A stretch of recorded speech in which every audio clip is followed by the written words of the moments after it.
interessante fazermos juntas. E aí eu conversei com a Marielle, que é da Educação Inclusiva, sobre aquela proposta que eu fiz, porque, na verdade, Mônica, aquela proposta é um anseio para atender uma necessidade de muito tempo, e eu fiquei muitíssimo preocupada naquele dia, sabe? Assim, talvez eu não tenha me colocado de forma muito clara, e eu fiquei muito preocupada, sabe? Assim, com a dimensão que isso poderia tomar. Mas é um anseio que nós temos, é uma necessidade, porque, na verdade, não é afirmar que é por causa disso, mas é investigar se é essa possibilidade ou não. Entendeu? Me fala qual foi a sua preocupação, a sua preocupação aquele dia que você se colocou, você falou, eu não sei que proporção que isso pode tomar. Me explica, Eriane, qual é a sua preocupação em relação a isso, só para a gente ficar um pouco mais alinhado. Foi o que eu comentei com a Marielle. Eu não me preocupo muito com o que eu falo. Lógico que eu falo com cuidado, mas eu falo as coisas conscientemente e dentro daquilo que eu acredito. Minha preocupação é a repercussão, é como as pessoas entendem o que eu coloco. Perfeito. Entendeu? Então, isso me agonizou muito e eu fiquei muito preocupada. No mesmo dia, eu conversei tanto com a Deusa quanto com a Marielle, porque eu achei que foi meio impactante. Quando você falou. Sim. Entendi agora, entendi. Entendeu? Então, assim... Se você estava se referindo, eu não sei se o Carlos também teve essa...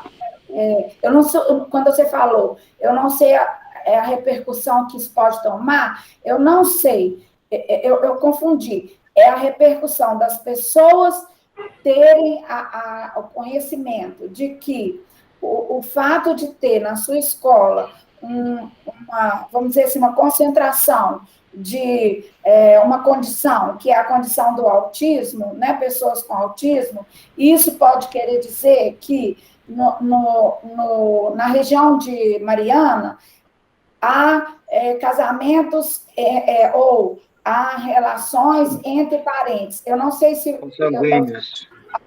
Anteriormente eu fiquei sem saber se isso era uma novidade para as pessoas e você ficou agoniada de pensar que você tinha contado às pessoas uma coisa que ninguém nunca tinha percebido, ou isso que você está falando, se você ficou agoniada de pensar o que as pessoas vão achar de eu estar expondo isso aqui. Você está me dizendo que é a segunda possibilidade, né? Sim. Isso que te agoniou. Então. Sim. A reação do professor, assim, eu fiquei meio impactada com a reação, porque, na verdade, eu acho que a gente tem que trabalhar, assim, o que é proposto dentro da comunidade escolar, mas eu acho que tem que ter um objetivo maior. Eu acho que tem que atender também a uma necessidade, porque senão o programa fica o fazer pelo fazer. E não foi esse meu interesse. Exatamente. Não tem que sabe? cumprir. Não é simplesmente cumprir, é cumprir com um propósito. E eu acho isso de suma importância. É uma região riquíssima culturalmente, riquíssima, mas coisas que eles sabem, coisas que não são problemas, entendeu? Então, eu vi na possibilidade a oportunidade de criar um negócio que vai também me trazer um resultado e uma resposta a uma angústia que nós temos. Entendeu? Tanto que eu falei, a minha fala foi, não estou falando de aberrações, eu não estou falando de incesto, eu não estou falando de nada disso, estou falando de situações que talvez hoje não ocorra com a frequência que já ocorreu, porque eu fiquei afastada da educação por 3 anos, eu estou retornando agora. Inclusive, eu tive uma reunião com a coordenadora da educação inclusiva na sexta-feira, e a minha proposta é fazer um levantamento de todos os possíveis PDIs dentro da escola para averiguar se realmente são necessários esses PDIs.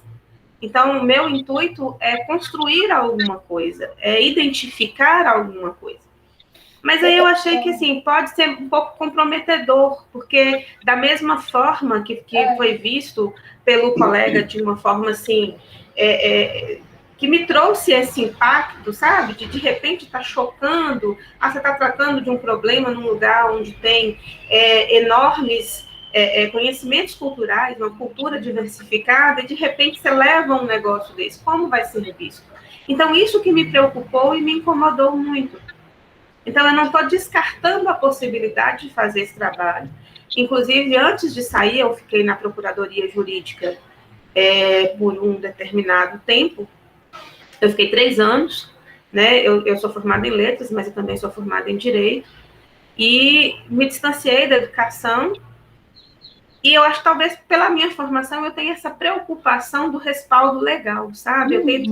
Eu tento me angariar de todas as formas e ter esse respaldo, porque eu me preocupo muito com o resultado disso, sabe? Eu entendo a sua responsabilidade, eu entendo a sua responsabilidade demais. E aí eu até falei com ela que eu faria o projeto com ela, achei interessante. Acho bacana, eu tenho campo para pesquisar aqui dentro do que ela quer falar sobre os queijos artesanais na região, mas eu não vou levar isso para o projeto, a minha proposta para o projeto, mas vou desenvolver de forma interna na escola, enquanto gestora, porque me incomoda. Eliane, vamos então só fazer assim, tudo que a gente possa contribuir. Eu entendo que são duas questões. Uma, você recebeu uma proposta, que eu acho que o melhor de tudo é a gente alinhar. Você recebeu uma proposta da secretaria, em parceria com a PLI, para trabalhar um programa relacionado ao patrimônio local. Sim. Você entendeu que patrimônio, cultura, né? Você trouxe, pensou que poderia ter esse apoio para trabalhar uma cultura que tivesse uma abrangência de estudar as relações familiares, para te ajudar a compreender um contexto cultural que tem uma especificidade que você está reparando. Sim. É possível, sim. Eu entendo que é possível, sim, a gente trabalhar a cultura, por exemplo, enquanto família.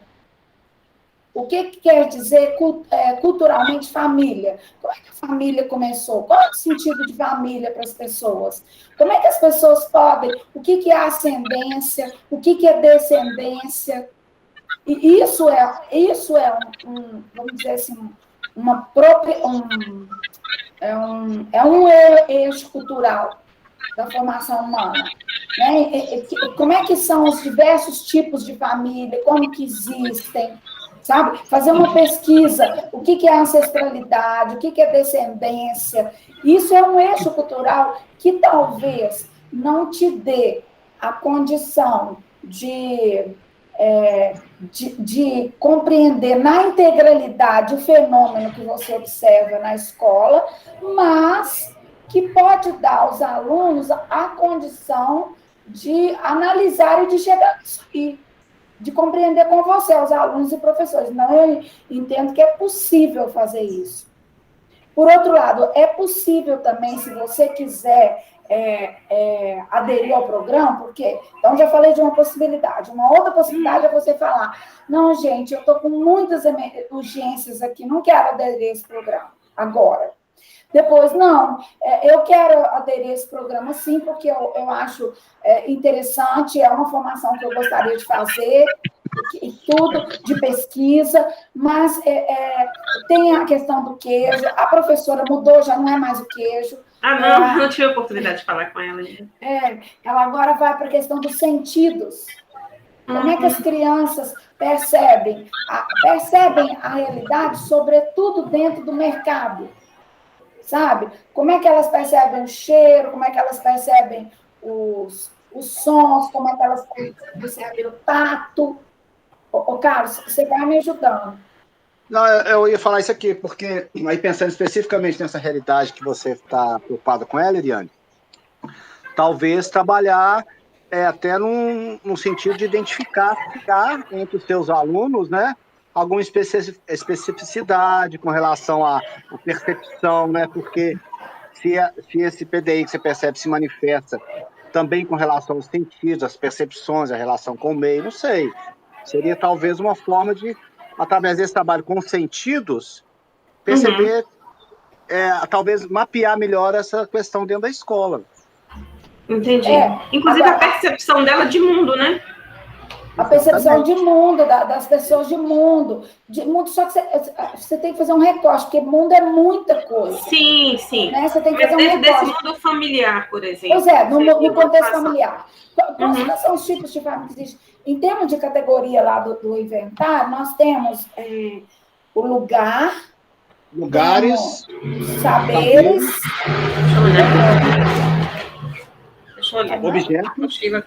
objetos, celebrações e formas de expressão.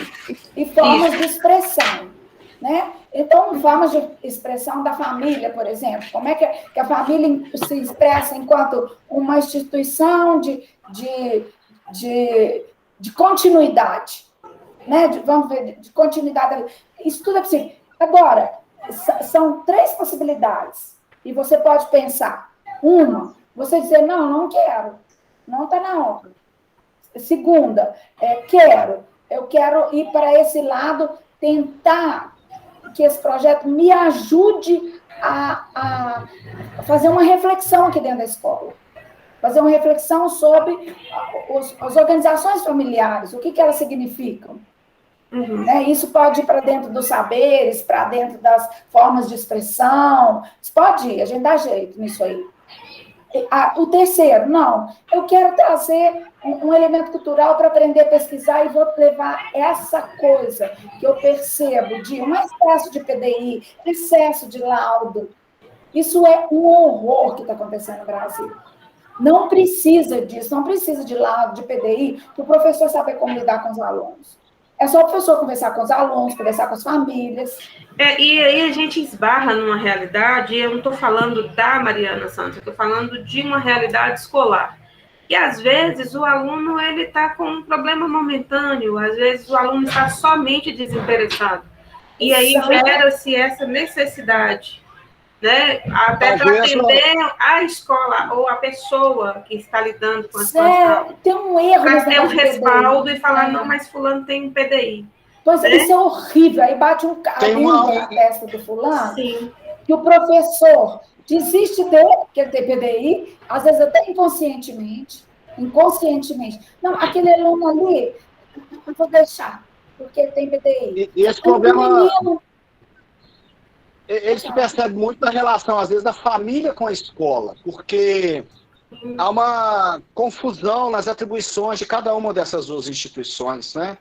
Porque são problemas que são julgados para a escola, que tem um trabalho mais pedagógico, no sentido de construção de conhecimento a partir de certas diretrizes, e a família não dá conta de outros comportamentos que ela deve observar na criança, e aí entram esses profissionais no meio e ficam criando essas tipificações de alunos, né? Isso que você falou, às vezes é um problema momentâneo, e enquadra o menino numa situação que aquilo ali direciona todo um tratamento que vai prejudicar o menino.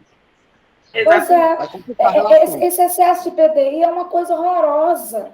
Eu estou achando isso um horror, sabe? Tudo com PDI, e daqui a pouco pega esses meninos e manda para a escola especial.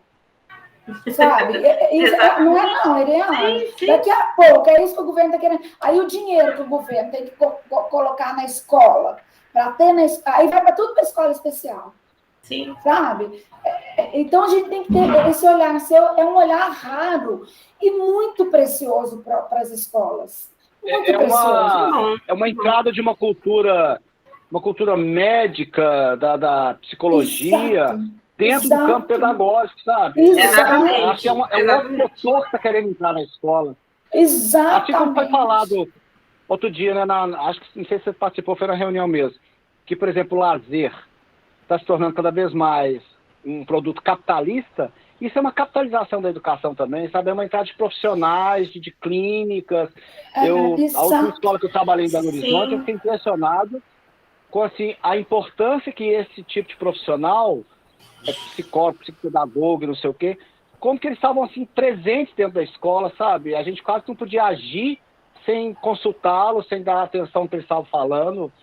Isso acho que é uma coisa da cultura, que é um dado cultural importante.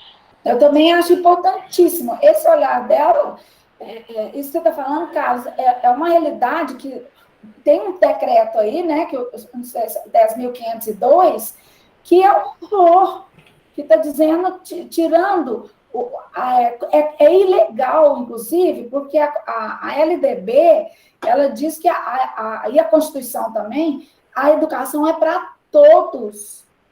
Sim. Todos. Iriane, você conhece um método que chama DUA, Desenho Universal da Aprendizagem? Não. Eu te sugiro entrar aí na internet, é DUA, sabe? Quem desenvolve esse método é a Unicamp. E eu entendo que todo professor devia dar aula por meio do DUA. Ou seja, o professor tem que dar aula para todo mundo. Por isso que é interessante a gente trabalhar com a pesquisa. Porque o cego pode pesquisar, sim, o autista pode pesquisar, a pessoa que tem deficiência pode pesquisar. E esse viés acadêmico, ele é necessário, porque, infelizmente, dentro da educação não existe essa cultura de pesquisa. Né? Mesmo dentro do método de aprendizado, tanto que quando a gente chega numa pós-graduação, na graduação, no mestrado, a grande dificuldade que a gente tem é fazer pesquisa, porque não faz parte do nosso método de aprendizagem, da nossa cultura educacional. Tem que começar com 2 aninhos de idade, Paulo. Sim, sempre falou isso, sabe? Porque a gente mata a curiosidade das crianças ao invés de aproveitar a curiosidade das crianças. Então, é assim, uma coisa bacana você querer fazer um projeto com outro tema, mas para trazer a cultura da pesquisa para dentro da escola. Sim. Sabe? Também então, não sei, Carlos, mas acho que a gente conversou um pouco antes, a gente está de acordo, né, Carlos? Mas ela precisa pensar qual é o caminho que ela Não, eu tenho, realmente meu tempo tá bem apertado. Como eu disse para vocês, eu estou na gestão da escola. E para mim é algo muito novo, tem acho que 3 meses que eu fui nomeada. Então, eu estou num processo de aprendizagem. E com déficit de servidor, inclusive. Nossa Senhora. Então, assim... Agora, Eliane. Mas eu tenho interesse em fazer sim.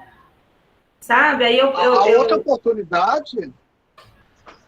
A outra possibilidade que seria você trabalhar com a professora Mary Ângela, que quer trabalhar, né, a percepção que os alunos têm do mercado através dos sentidos, ela está mais em acordo com a proposta do projeto, do inventários patrimoniais, né? Uhum. E eu vejo ali também uma oportunidade de desenvolver essa metodologia que a gente está propondo. E como a professora Mary já está empenhada em fazer isso, talvez fosse mais fácil você trabalhar em parceria com ela, né? É uma opção. Sim, eu falei com ela que eu faria isso. Pois é, no segundo momento, com amadurecimento, você conhecendo essa metodologia e através desse trabalho, conhecendo até melhor a sua clientela, talvez você voltasse uma outra visão, um outro viés dentro do Foi o que eu disse lá no início. Porque, na verdade, eu estou na gestão da escola agora, mas eu já sou efetiva na escola há 10 anos. Uhum. Na verdade, há 13 anos. Como eu fiquei 3 anos fora, eu conto esses 10 anos. Mas, paralelamente a isso, fazer isso. Foi dito, inclusive, nas reuniões do projeto, a questão, e foi o que me levou a pensar nessa questão, as funções da escola, né? Porque com tanto PDI, a escola acaba perdendo sua função basilar, que é a aprendizagem. Porque nossa, que frase importante. Eu vou escrever o que você está falando. Preocupado. Oi? Eu vou escrever o que você está falando. Você falou com tanto PDI. Nossa, eu acho essa frase de uma lucidez. A gente foge, né? A função basilar da escola, que é esse aprendizado mesmo. Então, tanto os papéis que a escola assume dentro de um PDI, que foge completamente. E, em decorrência desse PDI, o aluno perde. Ele perde porque, às vezes, ele é direcionado de forma errada. Exato. O professor fica condicionado, não tem jeito. O professor tem 20, 30 alunos na sala de aula. Aí, olha que bate um carimbo na testa daquele menino, o professor fala, não, aquele ali alguém toma conta dele. Sim, e nós que somos professores de 6º ao 9º, porque para o professor de 1º ao 5º, isso é mais simples, ele tem um acompanhamento diário com o aluno. Nós que somos professores de sexto ao nono, nós temos 50 minutos com o aluno. Às vezes nós não temos condição de conhecer esse aluno. Pois é. Porque dentro desses 50 minutos nós temos que atender 30. Pois é. Ele fica literalmente de lado. Pois é. Quando ele tem um estagiário acompanhante, ainda vai, mas às vezes eles ficam sozinhos. Mas que é muito raro, né? É muito raro.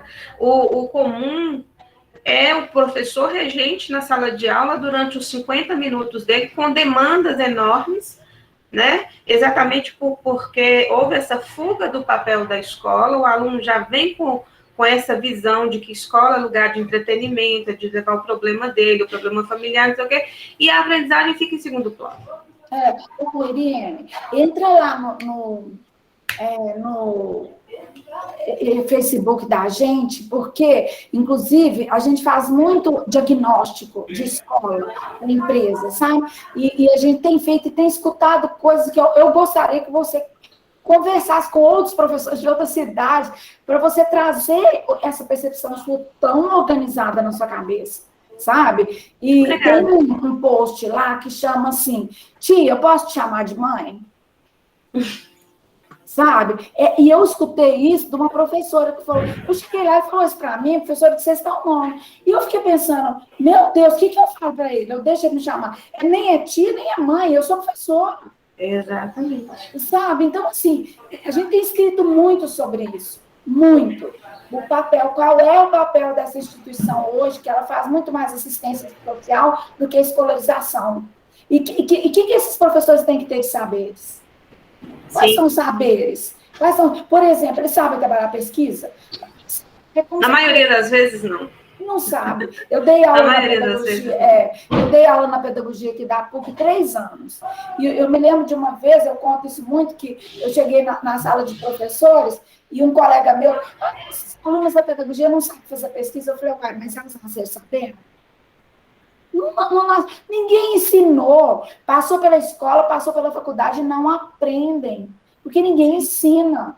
Exatamente. Sabe? E a realidade, às vezes, oprime tanto que ele deixa e até pela falta de incentivo que nós vivemos, ele deixa esse viés acadêmico de lado e torna-se prisioneiro da execução do trabalho diário. E aí se organizar dentro dessas realidades. Então, a parte acadêmica, ela fica a desejar. O tempo e as condições não permitem, né, professora? Exatamente. Como é que vai pensar um projeto, parar para pensar? É complicado. Sim. Pois é, Eliane. Mas eu agradeço muito, assim, por terem me ouvido. E assim, eu queria muito fazer essas colocações, porque realmente eu fiquei muito preocupada. Talvez pela reação do colega, eu acho que ele me pegou também de surpresa. Como é que foi? Ele falou como? Eu tenho a impressão que a intenção dele foi te ajudar a achar uma temática mais dentro do escopo do que estava sendo proposto. Sim, a impressão que ficou para mim foi essa. Sim, não, eu entendi a colocação dele nesse sentido, sabe? Assim, mas às vezes, como foi de uma forma abrupta, aí você recebe e aí você está com um raciocínio e de repente... Porque, na verdade, eu coloquei como uma possibilidade, né? Assim, eu sabia que não estava exatamente no foco da proposta, mas eu quis utilizar adequando a proposta. E tem todo sentido. É um problema para você, né, Eliane? É um problema que você está vendo, você está convivendo com ele. Sim. Se tem uma ajuda aqui para poder fazer um projeto, tem um problema aqui que eu preciso de... e tem a ver com cultura. Tem a ver. Sim, é uma construção, né? Do jeito que eu fico pensando, Carlos, em termos de história, né? Eu fico pensando assim, como é que essas famílias foram se conformando, né? Assim, durante as idades todas. Eu sou péssima de história. Porque, por exemplo, há pouco tempo atrás eu li uma notícia que eu achei muito interessante, que na Europa, no final do século XIX, quando a bicicleta começou a se tornar um veículo mais comum, houve uma transformação genética muito grande, porque até então as pessoas não circulavam por distâncias maiores que 4, 5 quilômetros. Então o universo social ele era muito restrito geograficamente e caía justamente nessa questão da consanguinidade. A partir do momento que surge um veículo que permite as pessoas irem mais longe, elas começam a conhecer pessoas de áreas diferentes, os casamentos se ampliam. Olha que dado interessante. Quer dizer, e a questão histórica, né? Assim, a gente tem lá na nossa raiz histórica a questão da divisão do patrimônio, né? Sim. Que é uma a conservação da família, os casamentos arranjados, né? Sim. Que assim, a gente está muito distante, né, desse núcleo, dessa construção de núcleo familiar, mas que às vezes perduram por algumas gerações. E a gente está falando de parentescos distantes, às vezes não é visto, né, de forma que possa trazer uma consequência ou não.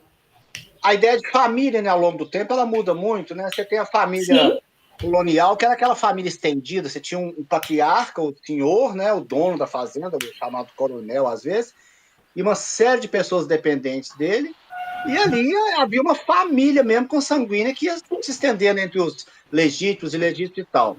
Depois vemos a família burguesa, né, a família nuclear, que é pai, mãe e filhos. Hoje, a gente está vendo uma série de debates, né, em torno do que é família, né? Que mudou muito, né? A estrutura familiar. Olha que projeto bacana isso que você está falando, cara. Isso é uma ideia. Olha, Eliane, um projeto desse aí, olha, que bacana, Carlos. Não vamos perder esse objeto, não. Talvez o seguinte, Eliane, os meninos, por exemplo, olharem assim, o que era família no tempo, na medida do possível, né? Da bisavó, da avó, da mãe e do pai e da dele. Pegar aí 4 gerações para trás, da dele 4 para trás, e perceber o que mudou. Quem eram os parentes, como é que se conheciam, como é que se casavam, quantos filhos tinham, quem morava junto, como é que as pessoas moram hoje, elas continuam morando juntas, né? Isso é bacana demais, Eliane. E isso pode, não é que isso vá te dar uma solução para o seu problema, mas traz informação para você e conscientização, despertar o pessoal. Até porque o problema também pode não ser esse. Exatamente. Então, eu acho que não é só descobrir, não é ele, eu não quero descobrir que esse é o problema, talvez esse nem seja.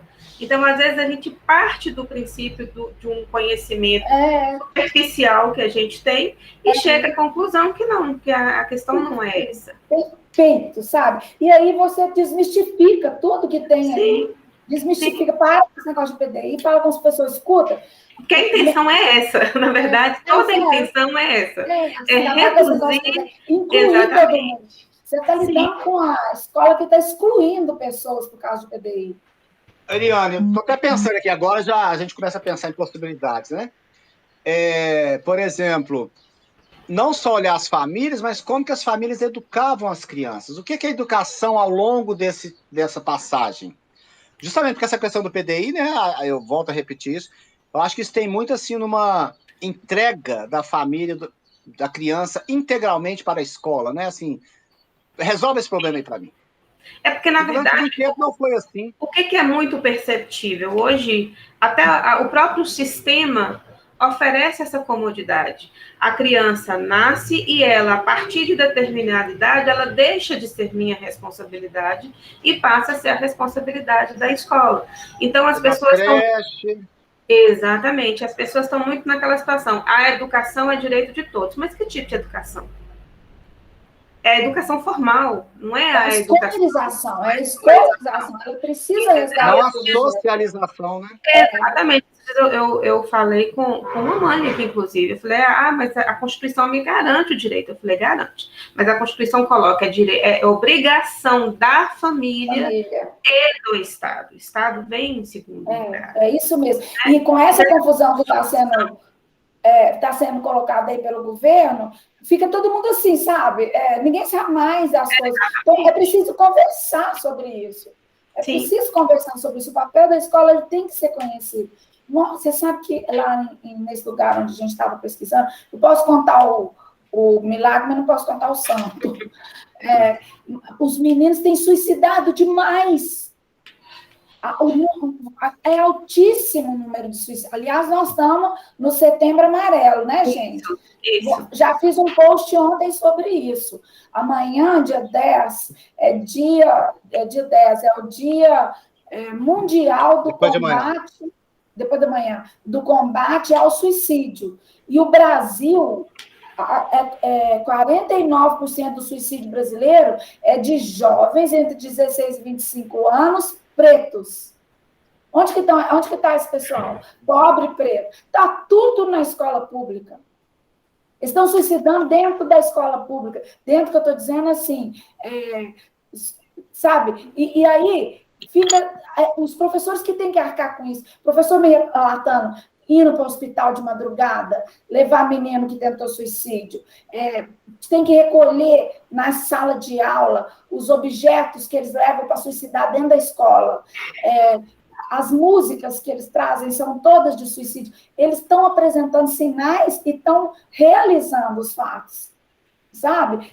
Eu vi que lá, eu fiquei chocada. Eu estou escrevendo isso aí vou fazer campanha o mês inteiro, sabe? Da campanha contra o suicídio, porque é necessário. E aí, falar de quem são os papéis. Tem vários papéis. Todo mundo tem que ser. É a escola, é a assistência pública, assistência social. Cadê a assistência social? Que tem que ficar do lado de fora da escola, conversar com a escola, mas do lado de fora. Inclusive, nós estamos agora, a partir do mês de setembro, nós vamos receber nas escolas daqui de Montes Claros um assistente social e um psicólogo, que vem somar muito, porque isso fica muito a cargo do supervisor e do diretor da escola. Mas então, cuidado. Eu sei disso. Muitas escolas estão uma expectativa enorme. Sim, mas aí tem um ponto fundamental, Mônica, que assim, tem os coordenadores dos projetos, mas nós que conhecemos a realidade, coordenaremos esses coordenadores. Tá. Porque eu acho que a questão escolar, ela é à parte, indiferentemente de como vai ser colocado essa interferência, porque vai haver uma interferência. Mas eu acho que os papéis têm que ser muito bem definidos. Exatamente. Porque senão a saúde fica preponderando dentro da escola. Fica todo mundo... Quem tem que cuidar da escola é o psicólogo. É a escola. Sabe? Ele tem que servir ao professor. E não o professor servir ao psicólogo. Por isso que eu acho que tinha que ter, sim, do lado de fora da escola. Não lá dentro, sabe? Que fizesse um centro de atendimento do lado de fora.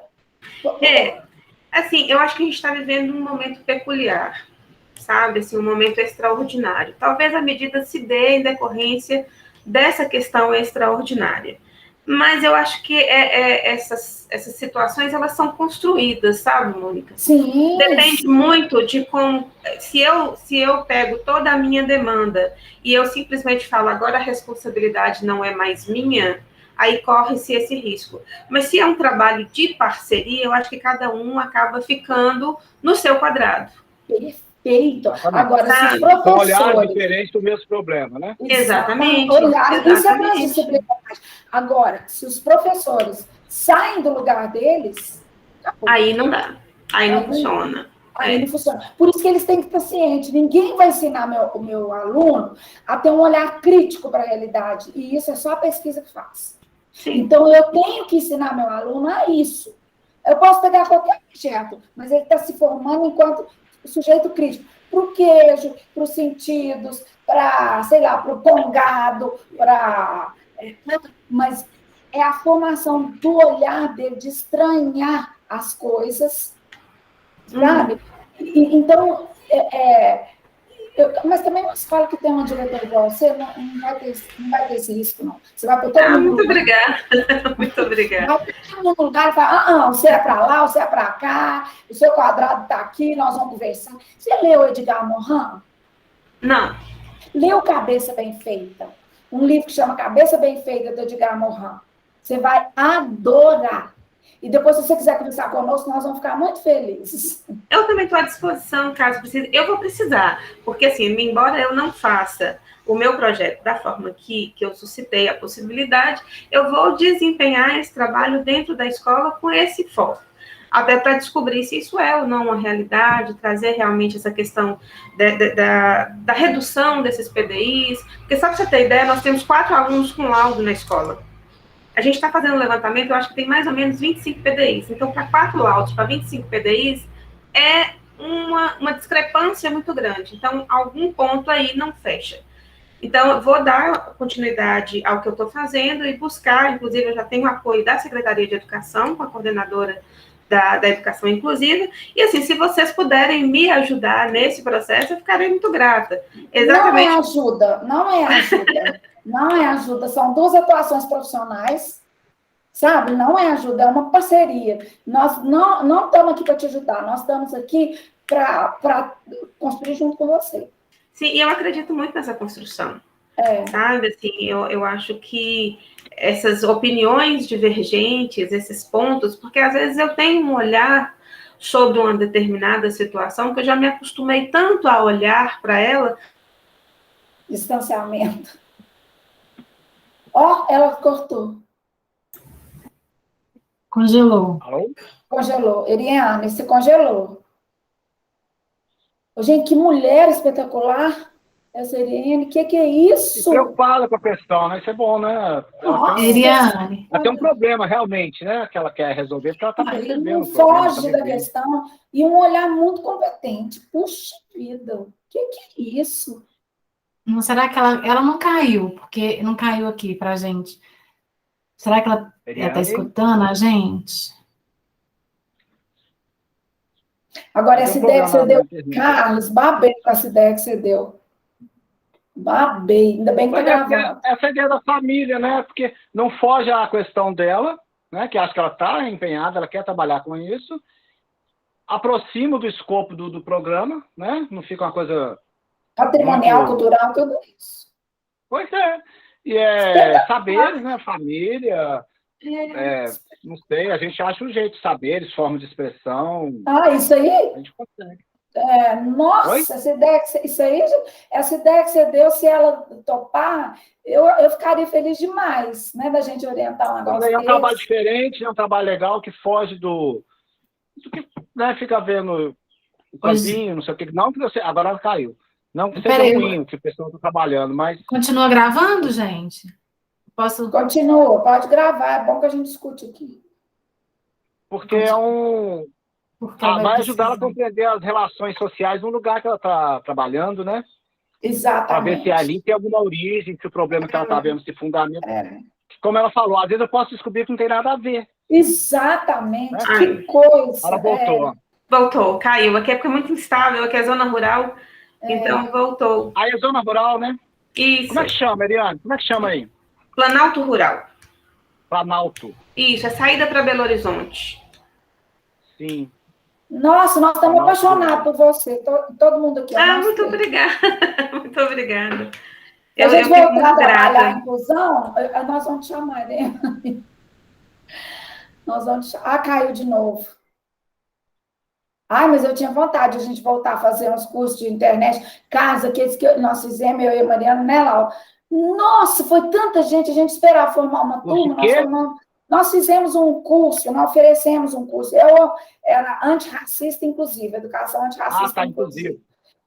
Aí a Mariana fazia a parte de inclusão, a Luana fazia a parte do antirracismo e eu fazia a parte da pedagogia, né, da educação formal. A gente pensava assim, se a gente tiver uns 15, 17 professores, a gente abre uma turma. Abrimos 5 turmas com 30, 50 professores, sabe? Inclusive, se eu não me engano, a Deusa fez, né? A Deusa fez. Ela fez tudo à distância. Tudo à distância. Aí eu tenho vontade de fazer de novo, sabe? Aí, por exemplo, uma participação sua assim, seria interessantíssimo. E ela também, sabe? Mas vamos ver como é que a compreender. Tem um monte de coisa. Eu não tenho muito essa linguagem pedagógica que você tem. Acho que assim, quando você resolve falar de metodologia e tal, eu até calo a boca. Mas ideias eu consigo ter, entendeu? Não, mas eu não. Então, por isso nós trabalhamos juntos. Eu não tenho muita ideia, eu tenho medo. Gente, eu tô aqui perguntando para ela se ela vai entrar novamente. Mas eu acho que a conversa também já tá boa com ela. Ela tem que pensar agora Fala com ela que propor. por nós tá tudo bem. Essa gravação vai para ela. A gente continua conversando com ela de outras formas e tal, se ela não conseguir voltar agora. Também já são quase meio-dia. Ela mesma está muito atarefada. Então, eu vou parar a gravação aqui e vou avisá-la aqui também que a gente está conversando. Ô, Lau, eu queria, assim,